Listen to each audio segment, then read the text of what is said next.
but they had been trying to get pregnant for 5 years, and they tried IVF and they've tried everything. And they're like, we don't know, but this is our last resort.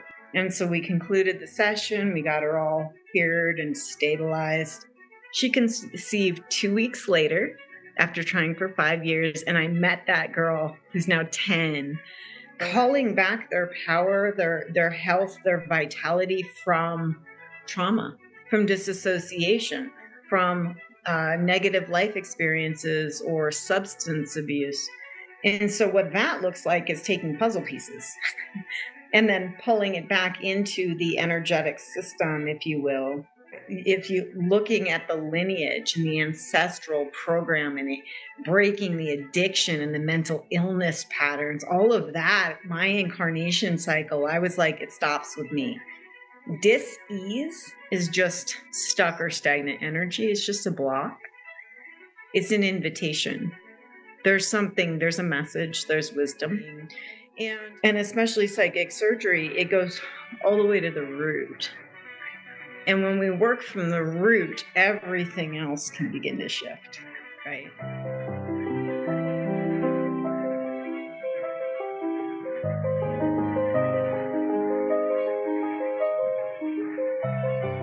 Hi, this is Akanksshaa. If you're new here, please subscribe to my channel. If you resonate with me, please like, comment, and share.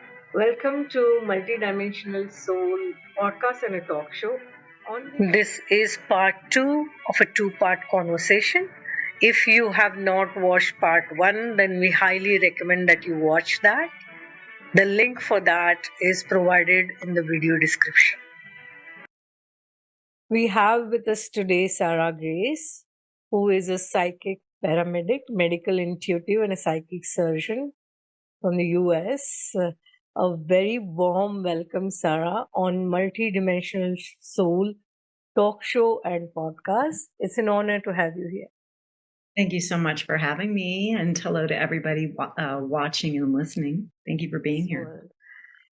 Have you experienced anything like bringing a soul fragment or some power which is there in the higher dimension of your higher self? Because as we all know that we exist on multiple dimensions and multiple realms and multiple star systems. So have you experienced something like, oh, okay, my Pleiadian power may come in handy over here in doing this kind of a Yes. thing? So integrating all of that multidimensional self into here in this body, that is the real, fun or whatever. That is what we are meant to do here. So can you talk a little bit about that? Like any particular star system or anything from where you actually took something and brought over here and practically it helped you? So I took a lot of nuggets of wisdom from each of the different shamanic and plant medicine journeys and from my near-death experience, which is going to be multigalactic. It's beyond, right? It transcends any of these specific realms.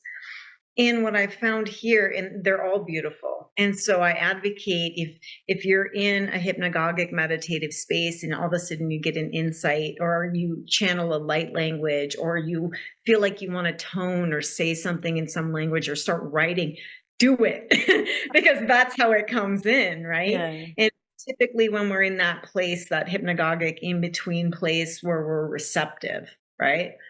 And as far as soul fragmentation, a lot of what I personally went through in my own healing journey and what I work with people every day is calling back their power, their health, their vitality from trauma, right? From disassociation, from negative life experiences or substance abuse. And so what that looks like is taking puzzle pieces and then pulling it back into the energetic system, if you will, and recalibrating the entirety of the person's psyche, right? Which is powerful stuff. And I've done it myself, and it literally feels like little holes are getting plugged, right? With this like perfect information. You're like, oh, right, that was always there. It was just missing. But when we call back our power, especially from traumatic experiences, then we start to really synthesize our health, ground and calm our mind, regulate our emotions. And from there, it makes more sense to take galactic information and all of this higher stuff. We want to be really stable down here in the structure, right? And then we start pulling that, and then we get into like airbender stuff, and we can do like really amazing things energetically. Yeah. Wow. Yeah, I love airbender. Yeah. Totally. When you do the psychic surgery or doing this, working with the trauma and healing the trauma in the body, how do you exactly go about doing that? Because there are multi layers for the trauma healing. Trauma sits in muscle memory, bone memory. It's not just in your mind, it actually sits in body memory. And that's why it becomes difficult to move that energy. It kind of, and I know it from my own experience. So, yeah. And then you have to work at the DNA level, you have to work at the neurons, neuroplasticity level, you have to work at the energetic level. So, how do you usually go about doing all of this? Again, great question. So, psychic surgery is just a specialty branch of energy healing. In energy healing, there's a bunch of different kinds, and they're all like branches of the same tree.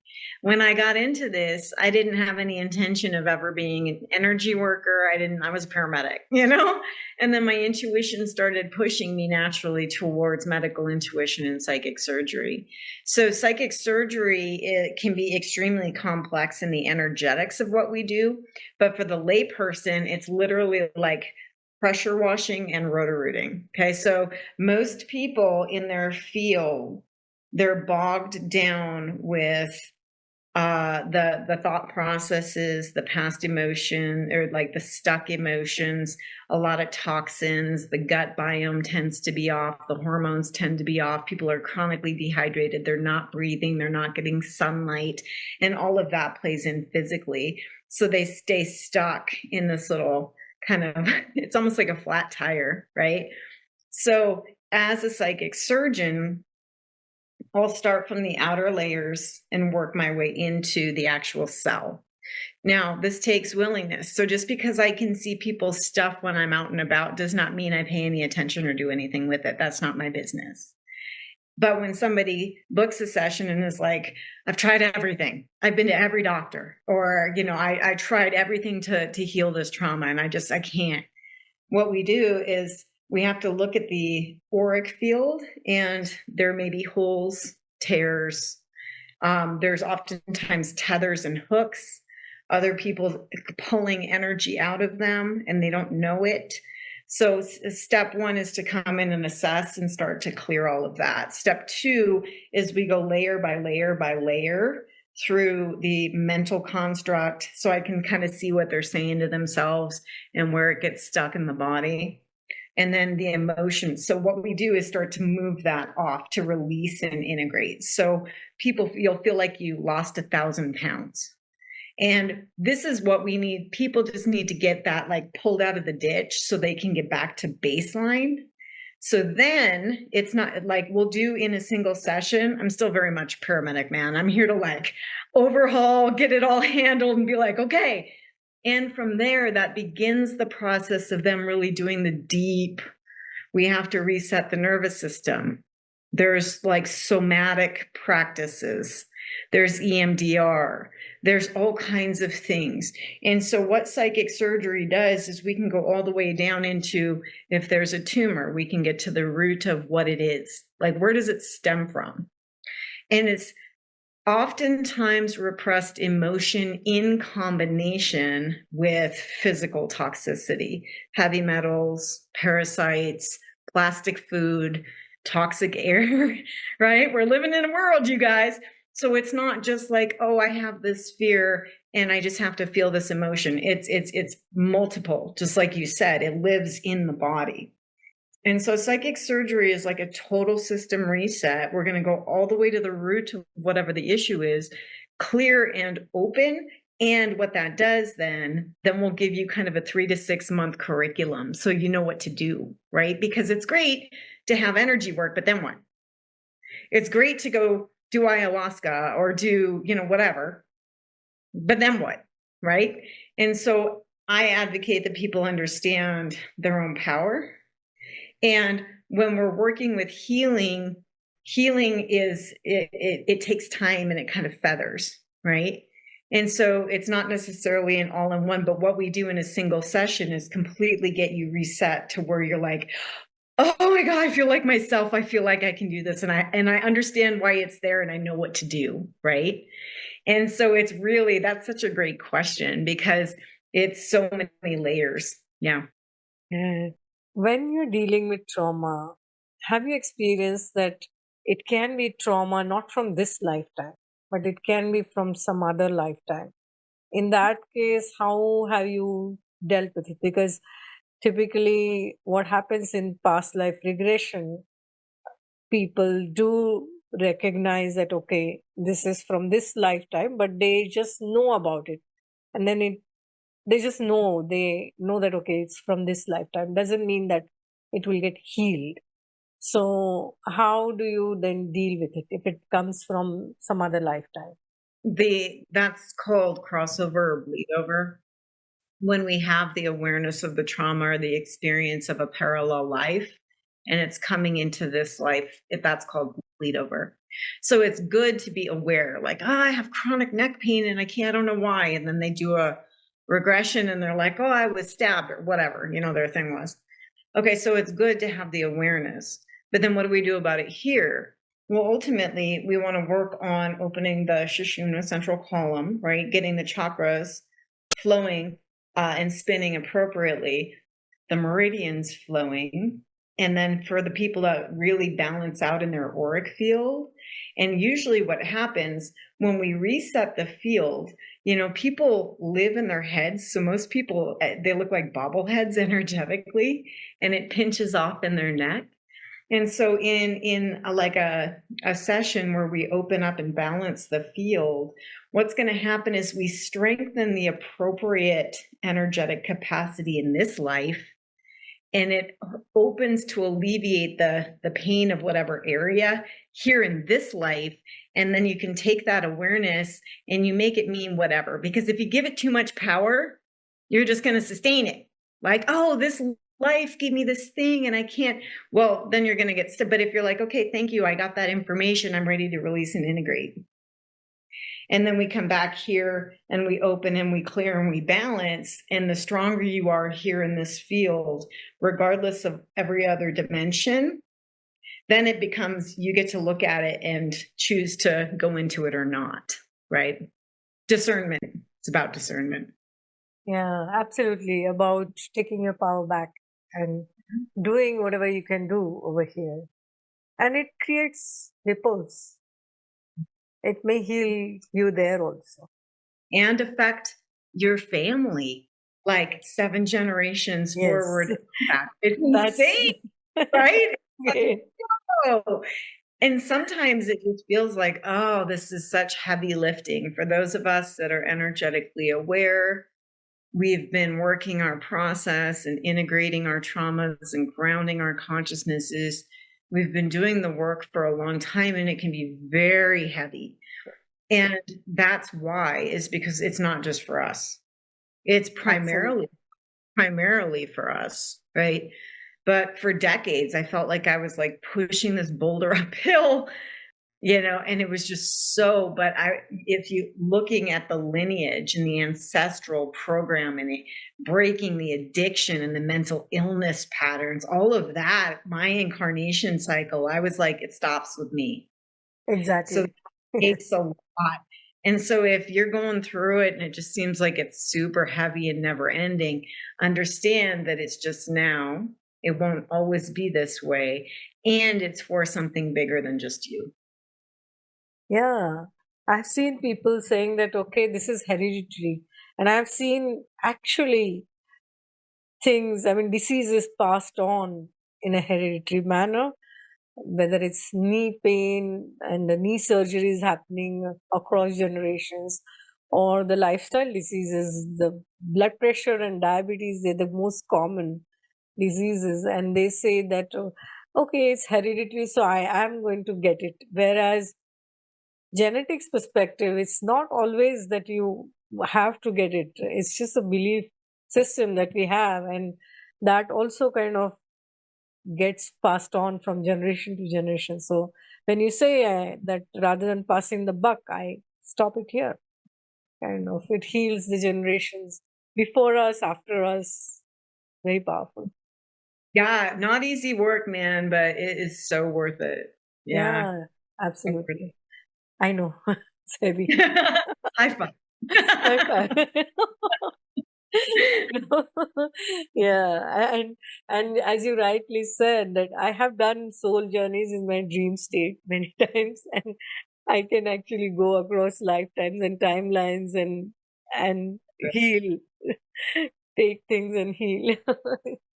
We always know what's wrong with our body if we listen to our body. How do you suggest that people listen to their body and increase the awareness of what's happening in the body? Slow down, stop distracting, get real with what you're doing. Most people lie to themselves about what they're actually doing. How much are you actually drinking? How many pills are you actually taking? Or cigarettes are you actually smoking? Or McDonald's are you actually eating? There's nothing bad or wrong with any of those things. But unless we're willing to really get real with ourselves, we can't really come down into the beginning stages of looking at the body. And so those are the beginnings. And just that, more and more people are beginning the process of doing that, because that's the accountability piece, right? To slow down, stop distracting, and be like, okay, maybe I don't just eat one cupcake. Maybe it's more than that. And we don't have to have shame about it, but being like, why am I having that? What is that doing for me? Oh, I'm trying not to feel. Oh, okay, great. What are we trying not to feel? And then we look at, are you in the body? Because so many people are disassociated. So are you brave enough to come down into the body? And so each of these things takes time for people to like come to terms with and be willing to do. So when we're calm and we're really being like, okay, like, yeah, I'm doing this and I'm doing it for this reason and I'm willing to maybe change it. Okay, cool. Now we can work. And then coming down into the body, then we can start to track in the systems, right? Like what's actually happening. And so dis-ease is just stuck or stagnant energy. It's just a block. It's an invitation. There's something, there's a message, there's wisdom. And ultimately, like, the more willing we are to be like, okay, if you've received a diagnosis, you can take it and internalize it and be like victimized by it. Or you can take it and be like, okay, I hear that. I'm not going to identify with it. I'm going to be curious about why it's here. I'm going to look at holistic ways of healing myself. I'm going to look at all the different options to heal myself. And there's so many ways that we can become empowered. And it's really how we, one, if we're willing, like it's up to us, right? If we're continuously bypassing and not going to take responsibility for what we're doing, we're not going to weigh our own power. But if we're willing to take that responsibility and be curious, then we retain our power. And when we have our power, we have more vitality. And then we can look at cancer, hypertension, diabetes, or whatever, and we can get to the roots of like what it is, why it's there, and then different lifestyle choices, energetics, mantras, like, yoga postures, all the things that go along with physical healing. Wow. Yeah. Can you share some stories of your clients where they had some diseases and they felt this is impossible to heal, and then you had miraculous recoveries from there? Yeah, well, they've had miraculous recoveries and they're doing it. They're doing their own healing. I'm just there to assist, Yeah. right? One of my favorites, and this is so cool because I just recently met the daughter. I had a client come to me 11 years ago, and they came from a very devout, staunch, so very Italian and very, very Catholic, which is typically would not be open to energy work at all, like at all. But they had been trying to get pregnant for 5 years, and they tried IVF and they've tried everything. And they're like, we don't know, but this is our last resort. And so we get her on the table. She's just a beautiful girl. And I put my hands down on her pelvis, and I can feel down in the womb space. It wasn't formed fibroids, but there was all of this like posturing and fear. And so I started just talking energetically. Hey, what are you? Like, what are you doing here? And I'm talking to the client because she's awake, and we're just having a conversation, and we're talking about the physical sensations, the tightness and withholding and kind of that. And then we start to get into the energetics of it. And it turns out that she's got a very deep subconscious fear of not being a good mother because she's so attached to belonging to her big family. And she shows up for her family in such a way that she's worried she won't have space to be a good mom. And she wasn't consciously aware of that. So that came up, and I was like, hey, what about this? And she bursts into tears, right? She has this huge release, huge, like, oh, I didn't even know. That's such a fear. And so we concluded the session. We got her all cured and stabilized. She conceived 2 weeks later after trying for 5 years. And I met that girl who's now 10 the last time I was in California. And it was like this full circle, like, and that's just a testament to energy work. That's testament to being able to get to the root cause of things. And that's one of my favorite stories because of the tangible, right? Like it was so obvious, right? So that's one. Let's see. We've had so many, like, I oftentimes see energetically sensitive women who are deeply empathic and maybe caregiving to an excess. So they oftentimes come presenting with heaviness, usually in the middle, heavy belly, can't lose weight no matter what they do, chronically tired, depressed, lethargic, and it just feels like they're bleeding out, right? So this is very common, and I see these guys all the time. And what we'll do for that is essentially we have to shore up the auric field and take out all those little straws, people sucking their energy and pulling the energy and their power. And isn't it interesting as women how we identify with being caregivers and we just give and give and give endlessly, and then we end up being depleted? Well, what happens then is the hormones go off. And if your hormones go off, your thyroid may go off. And if your thyroid goes off, you're going to gain weight or lose a bunch of weight, but usually gain weight. And so everything is interconnected. So when we look at like, hey, did you know that you matter? What do you mean? What do you like about yourself? What are your likes and your wants and your desires and your dreams? And usually they're so disconnected from themselves, right? That they had forgotten who they are because they're always in this caregiver role. So what we do, we cut the cords, right? Or we'll clamp cords with people that are like parents or spouses or siblings where those contracts are not complete, but at least in clamping cords that you can control your own energy, right? And then we'll work on getting hormones balanced, getting the cells hydrated, making sure the thyroid is balanced, get in some sunlight, and then start reconnecting back to yourself. Look at why you're having the codependent dynamics. And that completely shifts. And I have had, oh my God, well over 100 come back 6 months later, and they're like 20 pounds lighter 40 pounds lighter. Oh, I finally filed for divorce, or oh, I finally set that boundary. And because they're coming back to life, they're pulling their power back. And so it's very multi, right? It's all of the sides. It's not just like it's just energetics. We have to deal with physical, mental, emotional, energetic, spiritual, all of the things at once. But when we understand energy healing, and especially psychic surgery, it goes all the way to the root. And when we work from the root, everything else can begin to shift, right? It's so fun. It's so fun. I love it. Yeah, absolutely beautiful. Yeah, it's so powerful.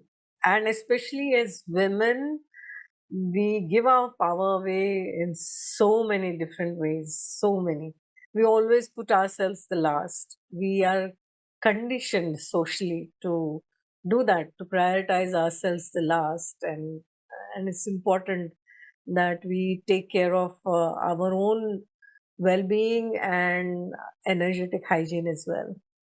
Absolutely. Can I ask culturally for you as a conscious woman, understanding the dogma of dynamics, how do you work with that? How do you maintain your own personal power as an East Indian woman, conscious East Indian woman? In India, there's a huge urban versus rural. So the upbringing is very different in both of these. And so both have their own dynamics, but essentially now at least the girls' education, there is a huge focus on that. Well, that's awesome. In the And urban or in the rural? Which is which? everywhere. Yeah. Educating girl child, yeah, there's a huge focus on that, as well as making them financially independent. So That's so that, good. So you're seeing a shift in yeah, consciousness between the, yeah. Oh, that's awesome. I didn't know that's why I was asking that question, because obviously you're super conscious and aware. And so if it's shifting, yeah, that's it great. is shifting a lot. And now there is awareness about yoga and meditation also. And yoga actually originated from India. So Mhm. essentially, it's been there for ages. But the awareness is, there is a movement across India. And That's awesome. Kind of perfectly timed with, there's so many changes in every country, right? But with the collective consciousness of humanity is shifting. So I think all of these old constructs and dynamics are up for question and, renegotiation. So that's great. yeah, that's true. Yeah. Having said that, there is still a lot of work that needs to be done at the grassroots level, even in India. Yeah. Well, thanks. I was just curious. Sure. When we talk about trauma, there is certain trauma that is persistent and chronic, and it may be because of various factors. It may be because you chose to go through that for certain lessons in this lifetime. It may be because of the energetics. Right now, as a collective consciousness, we are moving from 3D to 5D, and there is a lot of chaos happening, and that's why the solar flares and those energetic changes, moon cycles, all those things also especially impact women. How do you discern between what is the intuition that is coming from trauma versus what is the soul's truth and blueprint that you have chosen to be here? Ultimately, everyone's life experience is part of their dharma because it is what it is. And what my understanding is that is we have the choice ultimately on what we're going to do with it. So it's very understandable for there's maybe somebody sustained severe sexual abuse or molestation or violence for a long time over their upbringing, and it's not like an overnight fix, right? That can play out for the rest of the incarnation cycle. And if we are ultimately willing to go, okay, that sucked and it happened. I don't have to like it. I don't have to accept it. I don't have to take responsibility for their actions. But how do I want, am I going to let this define me? Am I going to let this like own me for the rest of my life? And it's easier to say yes. It's easier to identify with what happened because it's so visceral. And then we develop programs and behaviors and relationships, trauma bonds built on sustaining that, right? And that's not a bad thing. That's a human thing, okay? And ultimately, that's only one way that you can do it. Another way is not as fun at first, not as easy, because it's radical accountability.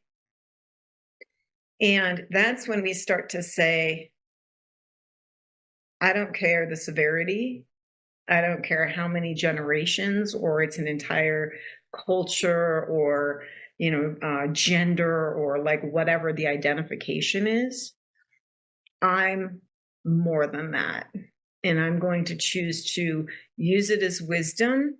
And I'm going to heal myself completely. And I'm going to hold an integrated wisdom and power. And when we do that, what we're doing is we're creating like a cell in the middle of this chaotic whatever. It's so easy to join the crowd. It's so easy to stay stuck in commiserating, right? And isn't it so funny how like gossip or like commiserating about how crappy things are, how that feels good?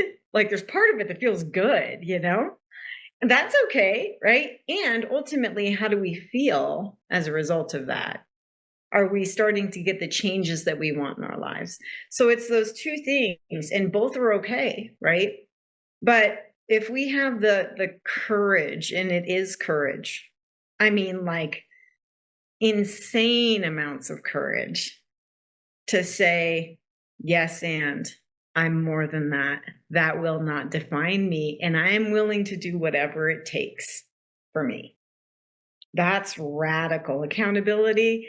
That's trailblazing at a new level. And that, my dear, is definitely bringing up the collective consciousness. Because what we're doing is we're inserting vibrations, new vibrational poles in the middle of this construct that's usual, right? Yeah. When you talk about radical accountability, we need to take accountability of our shadows also. And many times, shadows are those repressed and suppressed parts of ourselves that we don't want to acknowledge. So, how has shadow work transformed the way you work, your personal work, as well as have you worked on any of clients' shadows and helped them realize that, okay, this is happening because of these shadows? Yeah, well, that's my wheelhouse. That was my own personal, because like I come from darkness and chaos. That was my upbringing, right? And then the 911 system is chaos and darkness. And so I'm very well versed in that, but then I had to look at within myself. Well, what in me is familiar with that? What in me likes that? What parts have I not healed within myself? So I did decades of shadow integration work for myself personally. And I began to understand that there's nothing to fear in darkness, and darkness and light are two sides of the same coin. And if we have the courage to go down and own those parts of us, and again, it's not even like you don't have to like them. Nobody likes being jealous. Nobody likes being insecure, right? But it's there. So if we can just acknowledge it and just sit with it without trying to make it go away, then it integrates and becomes part of the power.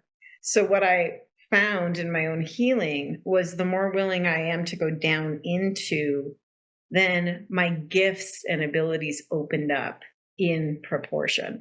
So if you go down and in, you can open up and out, and you'll be really balanced in that power. There's nothing to fear. Understanding this is a dualistic paradigm and shadow, both subconscious and unconscious behaviors create your everyday life, 98% of your everyday life. So why don't we look at that? You know?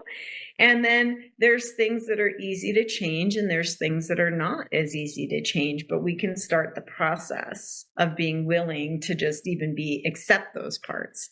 And that goes back into the cupcakes or the pills or the alcohol or the whatever. And the cupcakes and the pills and the alcohol, those are just Band-Aids to whatever is under here, right? And so when we come down here and we're like, oh, I have this real insecurity about XYZ. Okay. And we open up and go into that insecurity, and we allow it to start to come up and out. And the person has an emotional release, or like their whatever organs are affected or whatever start to open up. Then they just all of a sudden don't want to eat as many cupcakes. They don't want to drink it. So it works like that, right? And so it's really, really beautiful, but there's nothing to fear. All of us have shadow, and the more willing you are to go down in, the more powerful you'll become in your light. We talked about pills, and allopathy is all about diagnosis of the symptoms and then consuming drugs based on that. And you are kind of a bridge between the medical field and the spiritual field. So as a medical intuitive, have you had any experiences where you had a different opinion than the doctors, and then you had to go against the doctors and do something radically different? Well, what I'm here to do is just show people their options, right? And Western medicine, we understand it's very much for profit, and it's about, prescribing surgeries and pills for money. Okay, we can accept that. It is what it is. Now, it's not necessarily a bad thing. If you're in an emergency situation, you need a paramedic. Like if you have an arterial bleed, lavender oil is not going to do anything for you. If you're having a heart attack, you actually need those medications. If you need a surgery, so it's not that it's bad. Sometimes holistic and Eastern can be like, oh, Western's bad, right? Okay, well, there's parts and pieces to all of them that I think we do better, and we can heal when we pull from all of it and we know all of our options, right? I have had thousands of clients come to me after being through the gamut of every specialist and every doctor and every medication, and they were at their wits' end because it was just a hamster wheel, and they wanted to heal. And we got to the root of it, and we got them on holistic things, and they were able to come off meds and change their lives. So yes, but it's not necessarily going against, right? It's inviting the person into understanding what their options are, getting to the root of what the actual issue is. And then again, accepting, like sometimes we actually do need to take, like, if you have a blood clotting disorder, you need a Coumadin or something. You're going to throw a clot and stroke out. Like there's no reason for that, right? So it's not that pharma is bad necessarily. We just want to look at all of the energetics and all of the Eastern availability, since Eastern is the oldest of medicines, right? You guys, and like the Asian culture is like, I mean, acupuncture has been around for thousands of years for a reason. Energy medicine in different forms, same thing. And Western medicine is relatively new, with about 1,000 years in the construct as it is.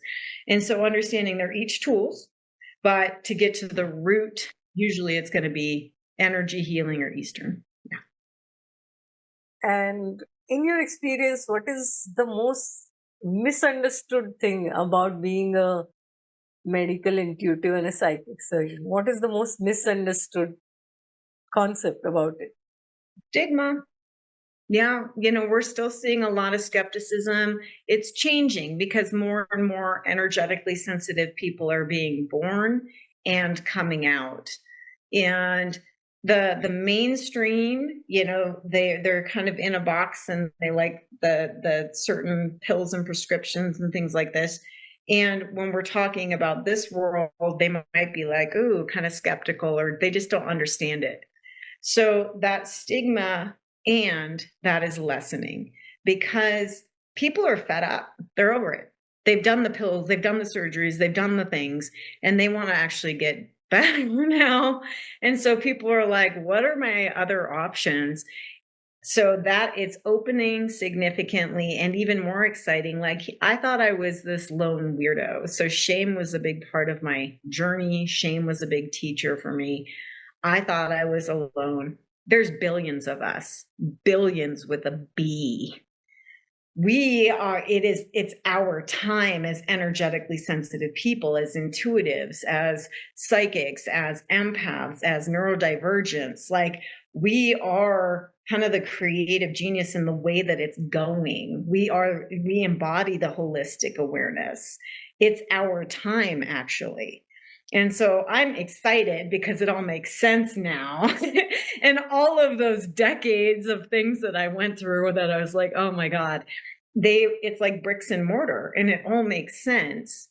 Everything I went through, all the dark and all the addiction, it made me a better paramedic. And then being a good paramedic made me a really good energy healer, because it all interconnects, right?